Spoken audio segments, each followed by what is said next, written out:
Hello, this is Chef Chad of Lex 530, and today I'm going to be teaching you how to braise a pork belly. For this, we're going to need, I have a 3-pound pork belly that I have already rubbed and left overnight with salt and fennel.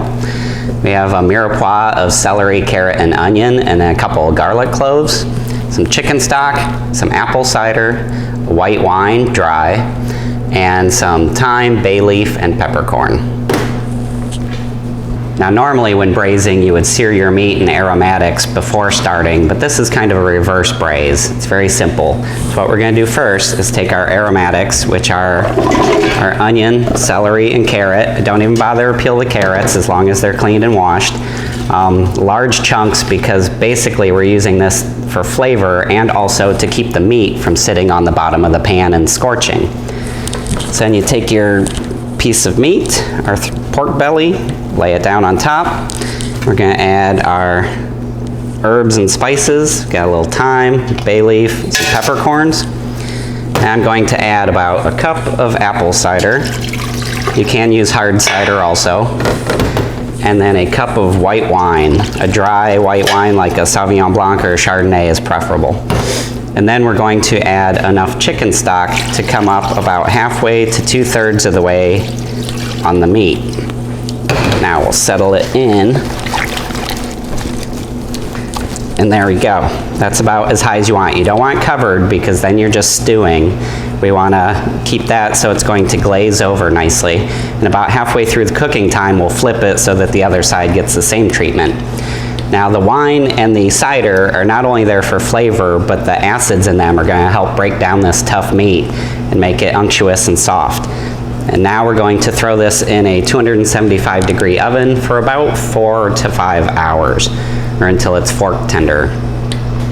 Okay, so it's been 4 hours, and as I forgot to mention, make sure you put a lid on your pot when you're braising because you don't want all that liquid evaporating. So after 4 hours, your pork should be nice and tender and almost falling apart. And because of that, we don't want to cut this right now. We want to chill it overnight so that it's nice and firm and the fat congeals and we can cut it into nice portions and finish it. So what I'm going to do is I place the meat on a sheet of parchment paper, cover that with another parchment and then another sheet tray. Then you place something heavy, a can, bricks, plates, whatever, on top, and then we'll refrigerate it overnight. And the pressure will compress those layers of fat and meat together to make it a much nicer product. All right, so our pork has rested overnight, being compressed by the weight of the plates.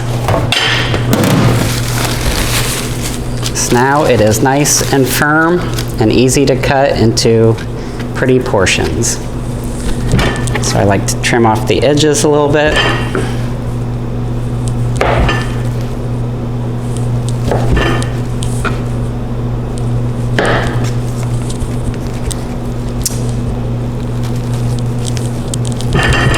Cut right down the middle. You can see a nice solid, all your layers of fat and meat have kind of compressed into one. It will cook up nicely that way. So then I cut a portion about that size. It's probably about 4 ounces. That's a perfect portion of pork belly because it's very fatty, so you don't need a lot. And then we're going to saute this and then glaze it in the oven with a cider glaze. All right, so the way we'd finish this dish is you would take your pork belly, and you have the fatty side and the meaty side. You heat your saute pan up on a medium-high till it's really nice and hot, and you don't need to add any oil because this is a lot of fat on top.